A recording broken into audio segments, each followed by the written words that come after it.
professors, dear guests, dear colleagues. Welcome to today's Ambassadorial Forum of Institute of International Politics and Economics. Today, I have a great pleasure to announce the lecture of our dear friend, Ambassador Living, Ambassador of the People's Republic of China to Republic of Serbia. And before we start with the lecture of His Excellency, I would like to give the floor to our director, Professor Razvoj. Professor, the floor is yours.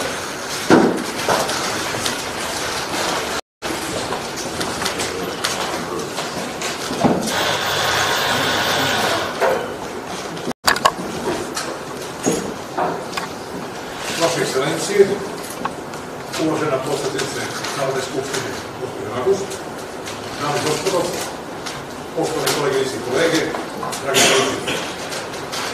Velika mi je čast što mogu da vas pozdravim ispred Instituta za međunarodnu politiku i privredu, najstarijeg državnog naučnog instituta u oblasti međunarodnih odnosa u Evropi, i da vam poželim da se ugodno osjećate na današnjem izuzetnom događaju.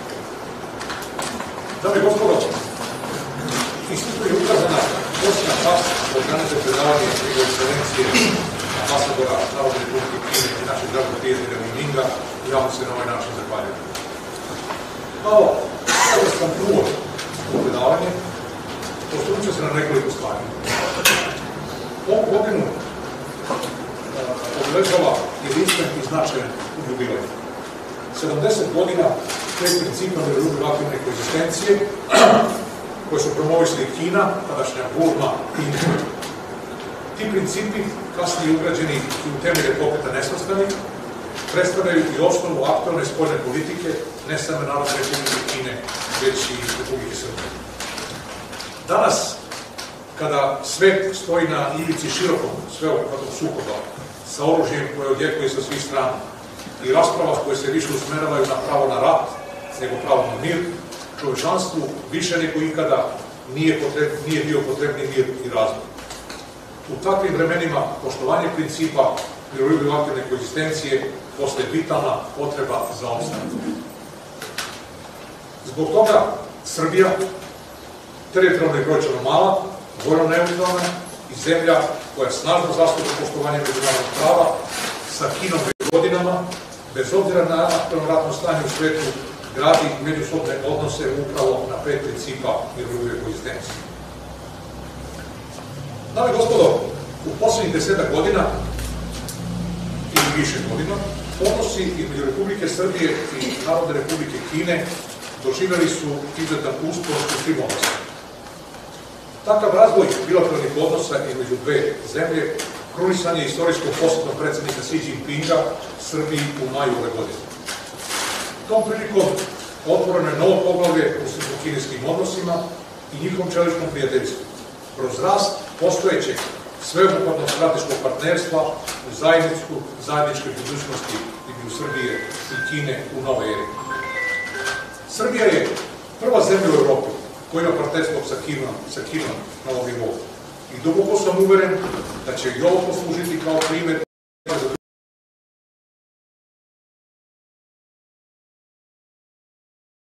za izgradi takvog međunarodnog sistema u kome saradnja, uzajamno poštovanje i zajednički interesi igraju centralnu ulogu.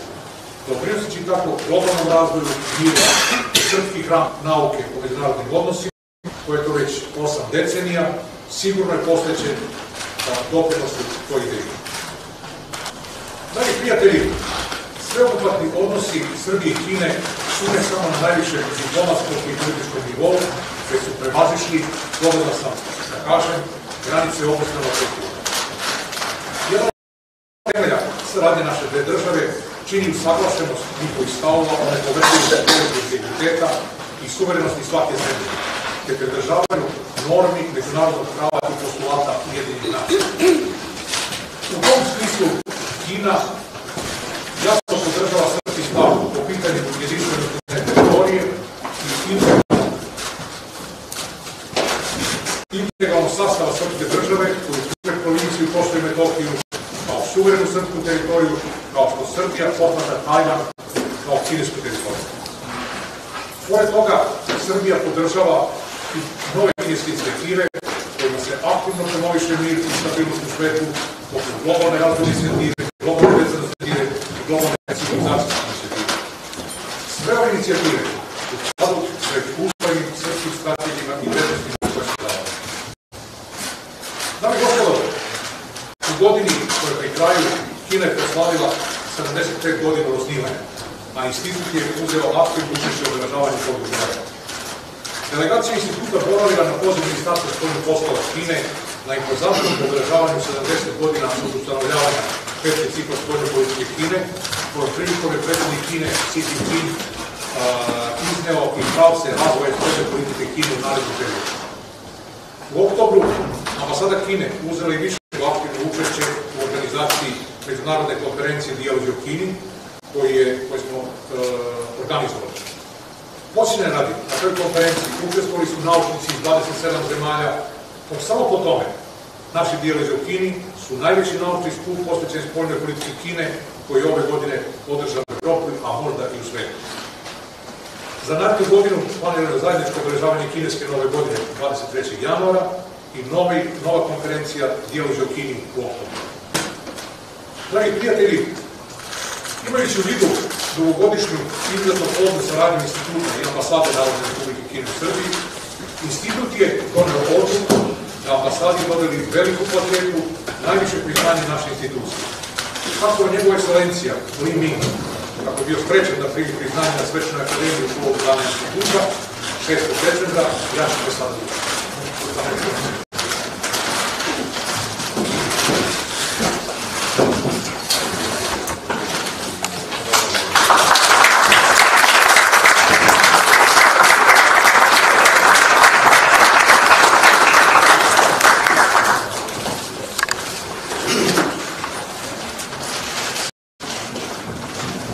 Vaše ekscelencije, dame i gospodo, na kraju zahvaljujem se i odajem priznanje organizatorima ovog predavanja, koleginici Jelici Gordović i njenim saradnicima.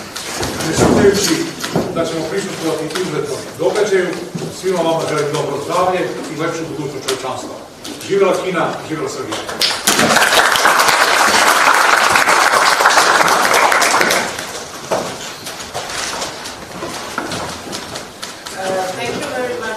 Professor, for your inspiring speech, for your opening of today's lecture. And now I have a pleasure to announce officially the lecture of His Excellency Mr. Li Ming. It is going to deliver us a lecture entitled China's Development and Foreign Policy. Your Excellency, the floor is yours.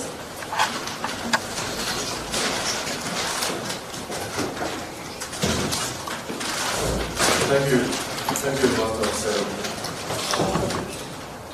Your Excellency, Director Professor Dojelic, thank you very much for your most kind words. And I want to express my gratitude for giving us the Chinese Embassy the award on behalf of the Institute of International Politics and Economic Development. Congratulate on the 77th anniversary of the IIPE. I want to give my deepest thanks to everyone, my dear friends at the IIPE, especially Director, for this big plate reward. And this is a real prize on the eve of New Year. So it's a precious recognition of serving friends of IIPE on the work of the Chinese Embassy this year. And as the professor said, this is also a testament of the China-serving ironclad friendship.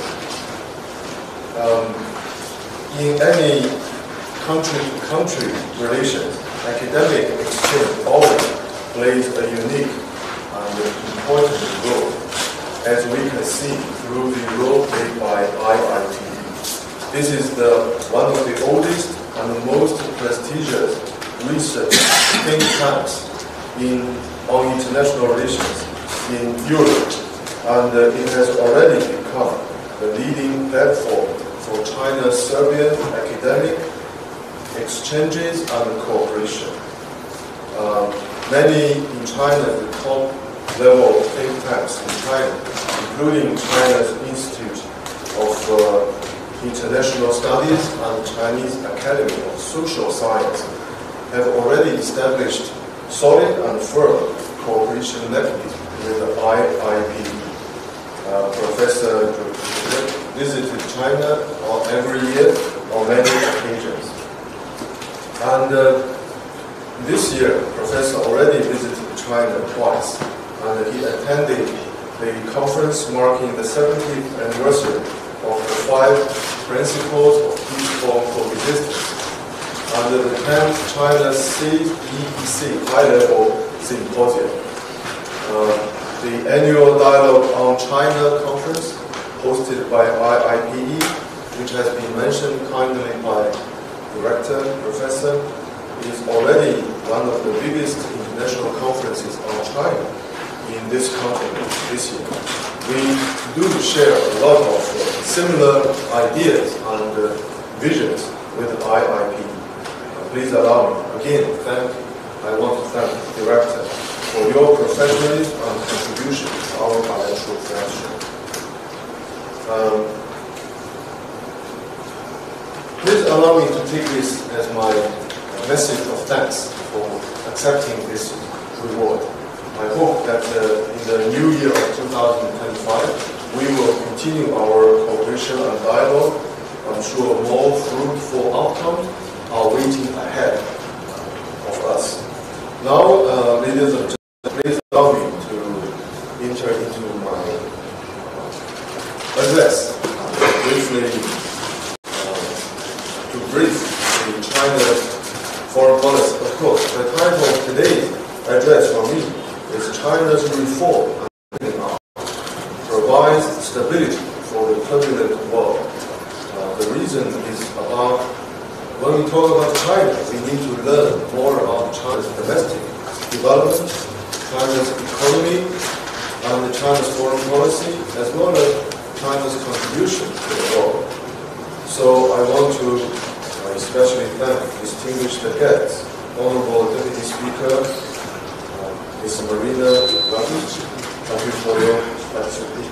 And the Director, Professor Branislav Georgievich, Excellencies of Diplomatic Corps, thank you for your time. And the colleagues of the Institute of International Politics and Economy, IIPE. Ladies and gentlemen, friends from the media, I'm deeply honored and privileged to meet with every one of you, my old friends and new friends, at the invitation of IIPE. The Ambassadors Forum is a prestigious platform well established by IIPE in the past years. It has already made remarkable contribution to promoting friendship and mutual understanding between the Republic of Serbia and the world. The forum itself is another proof of Serbia's global vision and Serbia's unique advantage in building a bridge between the East and the West and the connecting countries across the world. I want to extend heartfelt thanks to Director Professor Georgievich and the IIPE colleagues for extending to me the opportunity to become the speaker of the forum today. Around 200 years ago, Charles Dickens, a famous British writer, once used the following sentence to describe the world after the Industrial Revolution. It was the best of times. It was the worst of times. Today, after 200 years, our world, humanity, once again stands at a crossroads of history. As Chinese President Xi Jinping said, the world is undergoing changes on a scale unseen in centuries. We have to choose between unity and division, between opening and isolation, between cooperation and confrontation. With 2 weeks to the new year of 2025, standing in front of the podium at the IIP, I would like to brief my distinguished guests on China's development, China's foreign policy, and China-Serbian relations. I sincerely hope that today my introduction can offer some help on further discussions among us about what is happening to the world and what should we do. How can nations work together to provide stability and a positive momentum to this turbulent world? For China, we will continue to make efforts on the following areas. First, China will further deepen its reform and provide new momentum for the world economy. Ladies and gentlemen, we believe economic development is the root cause for world peace and stability. That's why in the past decades, China has been sparing no effort to develop its economy. And we have kept a high speed of development in the past decade, and now China is in a new period of transition.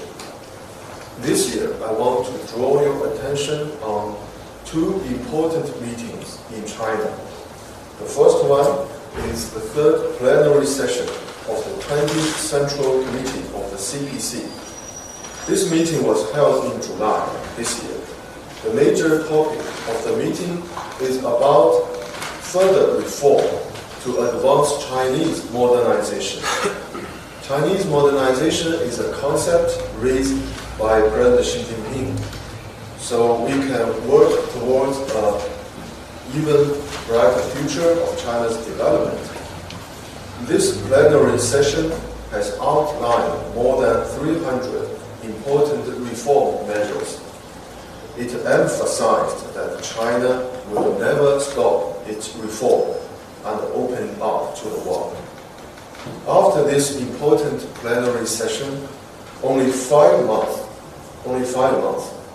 China's economy has kept a stable and growing momentum. This is really not easy. When we look at other major economies in the world, these economies are suffering low growth and high inflation. After the important plenary session, another meeting was held in Beijing in December, only a few weeks ago. It's called the Central Economic World Conference. This conference announced that China's major economic targets are set to be fulfilled for this year. The national GDP of China is expected to increase by around 5% on a yearly basis. This target was raised last year as a target of China's development this year. So we have full confidence that we will realize this target. China will contribute 30% increase to the global economy growth.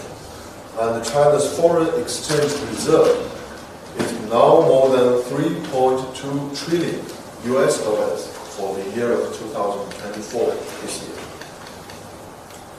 This Central Economic Work Conference also outlines plans for the year of 2025, including the expansion of the domestic market, the establishment of a unified national market, and the establishment of modern industrial system. I want also to draw your attention, distinguished guests, that China will implement a more proactive fiscal policy and moderately loose monetary policy. According to some experts, this is the first time in the past decade that China has introduced moderately loose monetary policy, and it shows again the strong determination of the Chinese government to improve its economy. If we go further in detail in the area of domestic market, the Chinese government urges stronger consumption. One of the policies is the large-scale equipment renewal and trade-in of old consumer goods. In China, we have 336 million consumer cars and more than 3 billion household appliances across the country. For example, the TV sets, washing machines, and air conditioners. These are already used maybe by the families for decades. Now it's time to renew and replace. So that constitutes a huge market. This market only is worth of hundreds of billions of dollars. This is only an example of China's reform policy. And another area, maybe my dear colleagues and friends are interested in, is the real estate market in China. Some Western media exaggerate the real estate challenges in China and trying to downplay the development of the real estate sector. But in fact, after the new round of stimulus package in the past few months, China's real estate market has stabilized rapidly, and the market expectation has improved remarkably.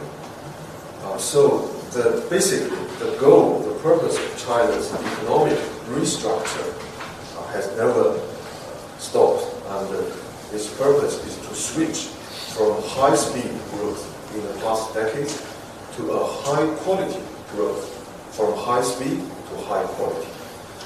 But of course, in the meantime, China will keep its development rate at a medium and high speed. China will focus more on the new areas, including technological innovation, industrial upgrading, and the new quality productive forces. This is a new concept raised also by the Chinese government earlier this year. If I may also raise some examples. In the first 3 quarters this year, China's industrial added value has increased by 5.8% on a yearly basis. The high-tech manufacturing accounts for 9.1% increase, and the IT industry increased by 11.3%. And the cutting edge, the most advanced technology, the green industry, for example, chips, industrial chips, service robots, electric vehicles, and solar battery have received a double-digit growth. And according to Bloomberg, these new industries will take 23% share of China's GDP in the year of 2026. So it's understandable, of course, that China's economy has always met with difficulties, challenges, and turbulences. However, China's economy, we have full confidence because we have a super huge market, and we have a solid foundation. We have a complete, comprehensive industries almost in all areas as listed by the United Nations. China's economy is resilient and has great potential. We believe in one sentence: confidence is more valuable than gold. So China is determined to further grow its economy and remain a most important driving engine for the world economy. Ladies and gentlemen, thank you for your patience about China's economy. I will move to the second part of my address, that is China's foreign policy. As it is made known by my dear friends, we have China's foreign policy is focused on the building a community with a shared future for mankind. This is raised by President Xi Jinping. And we believe this concept will inject and have already injected stability into world peace. So this concept is the core concept of the Xi Jinping's diplomatic thought and the purpose, the goal of China diplomacy. In the past few weeks, I believe everyone has witnessed the unexpected events in the world, including the Middle East, Asia, and other places. Sometimes it's like watching a thriller movie in the theater, but it draws our attention and help us to think deeply what is happening in the world. Some academic scholars believe that these are only the beginning, the start of a more chaotic and uncertain world.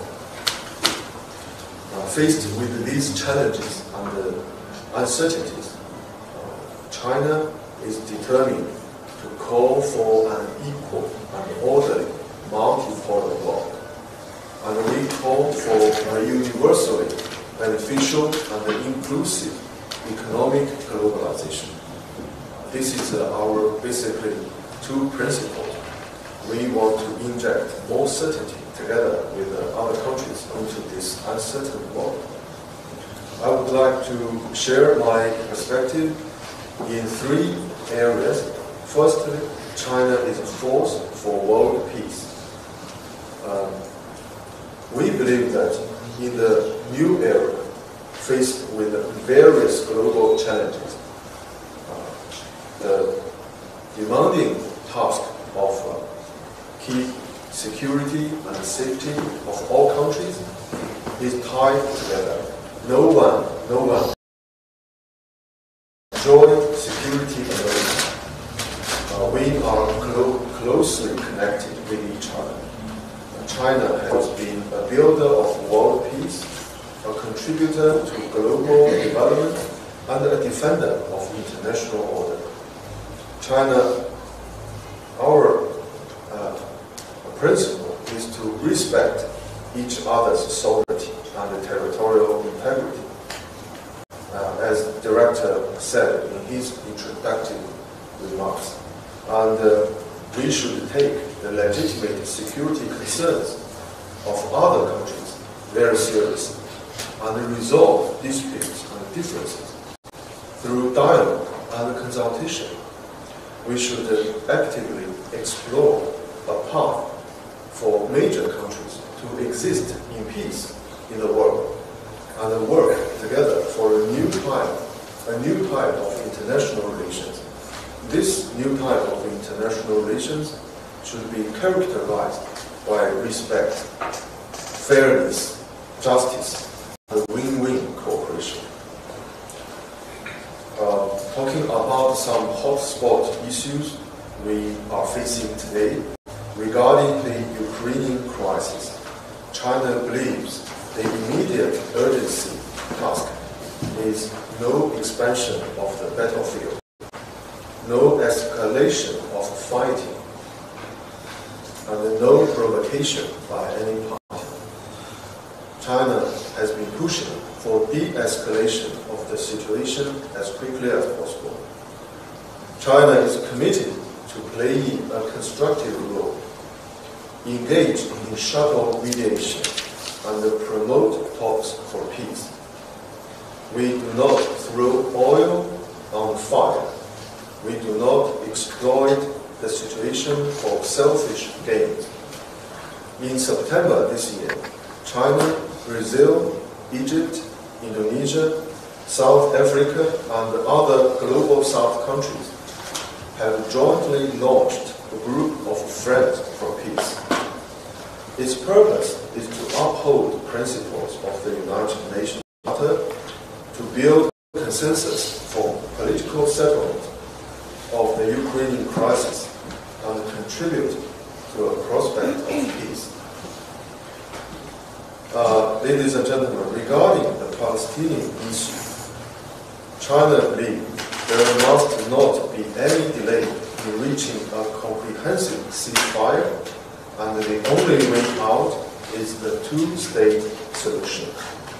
China has been always a staunch supporter, a firm supporter of the just cause of the Palestinian people to regain their legitimate national rights. And China always a firm and staunch supporter of Palestine's full United Nations membership. Recently, China facilitated 14 Palestinian parties to hold reconciliation dialogues in Beijing and signed agreement. This has made a breakthrough of internal reconciliation. We will continue to work hard for a comprehensive and just settlement of the issue of Palestine and to work for a durable peace and security in the Middle East. The situation in Syria has changed drastically in the past weeks. China supports Syria's sovereignty, unity, and territorial integrity. China supports Syria to realize its peace, stability, and its domestic agenda on the principle of led by Syrian, owned by Syria. The nation rebuilding of Syria must reflect the wish of the Syrian people. It must be through inclusive dialogue, and in the future, Syria should firmly exclude any kind of terrorism and extremism. These are only some examples of China's position on hotspot issues in the world.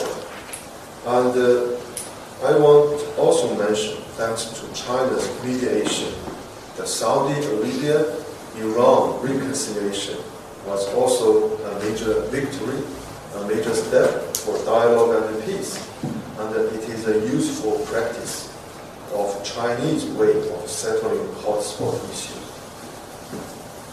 China plays a role of reliable mediator with goodwill. We do not promote use of force. We do not seek selfish geopolitical purposes. We always support countries to resolve their differences through dialogue and consultations. Ladies and gentlemen, China is also a force for world development. The Global Development Initiative is also proposed by President Xi Jinping. China believes that prosperity and stability would not be possible in a world where the rich become richer while the poor are made poorer, and the countries should make global development more inclusive and beneficial to everyone and more resilient. Now we are faced with a world economy not even and not adequate. China's proposal is to put development at the top of global agenda, of the United Nations agenda, and focus on delivering the Sustainable Development Goals, SDG, of the United Nations 2030 agenda. We should work together to increase input in development and especially help developing countries better respond to the risks and challenges unseen in centuries. The global economic governance system should better reflect the new reality of the world economic structure and continuously enhance the representation and the voice of the global South. The multilateral trading system should continue to help the World Trade Organization at its core and maintain the stability and the efficiency of the global industrial and supply chain. We must take the path of economic globalization with a more balanced development and more equal opportunities, so that different countries can share the fruits of development. China expects all countries to participate in the Global Development Initiative. At the recent Beijing summit of the Forum on China-Africa Cooperation, President Xi Jinping announced zero tariff arrangement for over 40 least developed countries, including those in Africa. Through these measures, China now has become the first major developing country and the first major economy in the world to take such a significant step to offer zero tariff treatment for these countries. China will continue to support global economic development under the frameworks of BRICS, G20, APEC, and other mechanisms. China is also a force for opening up in the world. China opening up started more than 40 years ago. It has already become the distinctive feature of Chinese modernization. President Xi Jinping has promised that China's door to the world will remain open forever and will only be open wider. China is a strong advocate of a free and open economic system of the world. China already become the major trading partner for more than 150 countries in the world. And China is the largest goods trading country in the world. China is also one of the top 3 countries of foreign direct investment. Through the high-quality Belt and Road Initiative, China has deepened its cooperation with the BRI partners and extended institutional opening up. In the year of 2024 only, China has announced visa-free policies for around 30 countries, including some countries in Europe. It is a unilateral announcement. The purpose is to promote more people-to-people movement. Now, many countries have realized that non-cooperation is the biggest risk. We believe isolation, de-risking, and decoupling benefit no one. The world economy is like a vast ocean. The ocean is too huge to be isolated and separated into small ponds. We believe the trend of economic globalization cannot be reversed. It can only move forward. The new round of technological revolution and the industrial transformation will continue to move forward. The world economy now is becoming digital. It's becoming green and smart with ever higher speed unseen in centuries. All these are helping to gather momentum for even faster economic globalization. Of course, nevertheless, we need to guide the globalization to the right direction for more inclusive development and benefit more nations and people. No one should be left behind. Ladies and gentlemen, I also want to take this opportunity to briefly talk about a question which is about core interest of China. This is Taiwan question. I want to appreciate the director for mentioning this important issue. As it is known widely, there is only one China in the world. Taiwan is an inalienable part of China's territory. The government of People's Republic of China is the only legitimate government representing the whole of China. The United Nations General Assembly Resolution 2758 in 1971 has settled once and for all the political, legal, and procedural issues of China's representation in the United Nations. It states clearly that there are no two Chinas, no one China, one Taiwan. Taiwan question is the core of China's core interest, and the One China principle is the political foundation of establishing and developing bilateral relations with China for all countries in the world. China will never allow anyone or any force to make Taiwan separately from China. We will continue to work with all friends in the world to safeguard One China principle and safeguard the international order which is established after the World War II. Ladies and gentlemen, please allow me to brief you on the latest developments of ironclad friendship between China and the Republic of Serbia.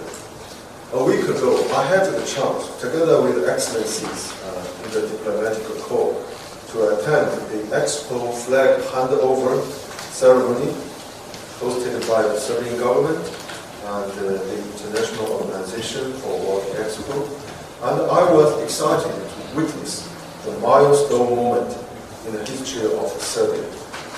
As President Alexander Vučić stated, by winning the right to host the Expo, Serbia has proved that even small countries can make great achievements as long as they dare to pursue dreams, ready to take part and willing to act on the international stage. 2027 Belgrade Expo will be the epitome of the glory and dream of Serbian people. China has successfully hosted 2008 Beijing Olympic Games and 2010 Shanghai World Expo. We fully understand the expectations of Serbian people and will support Serbia to host the Expo wholeheartedly. Ladies and gentlemen, the ironclad friendship of China and Serbia covers all areas of cooperation. But the fundamental area is China will continue, as always, to firmly support the sovereignty and the territorial integrity of Serbia. And China will firmly oppose any attempt to interfere in domestic affairs of Serbia, and China is committed to implement the consensus reached between Chinese President Xi Jinping and President Vučić, and we will do our utmost to promote our cooperation for a shared future. Please allow me to also share some good news of development of our ironclad friendship. The construction of the Belt Expo sites is part of that is taken by Chinese companies, and the Serbian-Hungary Railway is also a project taken by Chinese and Serbian companies. These important projects have made important progress. Kostolac B power plant is a factory manufacturing and supplying power, electricity, and heat to families. This project already handed over from China to Serbia and started transmitting electricity to Serbian families. And more highway and expressway are traversing from the main mountains of Fruška Gora to deep valleys in Šumadija to the vast plains of Danube. These are infrastructure projects, and as part of the Belt and the Road Initiative, China is proud that we can have partnered with Serbia and to help construct the country, the nation, and the benefit to the people. With the free trade agreement coming into force starting from July the 1st, Serbia now becomes China's first free trade partner in southeastern Europe. Serbian high-quality products like plums, blueberry, honey, and wine this has superb quality, have been exported to the dining tables of Chinese families, hundreds of millions of families in China. I look forward to more export of Serbian high-quality goods to China. And in the next few weeks, we will see another development of people-to-people links between our two countries. That is, Air Serbia will launch Belgrade to Shanghai direct flight. Now we already have 2 direct flights from Belgrade to Beijing and from Belgrade to Guangzhou. After the Shanghai direct flight, there will be 3 direct flights between China and Serbia, and the operation will be every day between the two countries. From January to October this year, according to statistics of the Serbian government, the number of Chinese visitors to Serbia has reached to 145,000, and the nights and consumption of Chinese visitors have become one of the top level among all visiting visitors of other countries. More and more young people, students, are participating in exchange programs between our two countries. In September this year, China has cooperated with Serbia for the 3rd Confucius Institute. It was unveiled in Niš. We already have 2 in Belgrade and Novi Sad. Now we have the 3rd Confucius Institute in Niš. And the Chinese language and culture is quite popular in Serbia, as we can see. In China, more and more young people are learning Serbian culture and language. Ladies and gentlemen, there are many more examples of China-Serbia cooperation. It shows vividly the pictures of our two people. We join hand by hand to pursue our dreams together for a shared future. In China, we are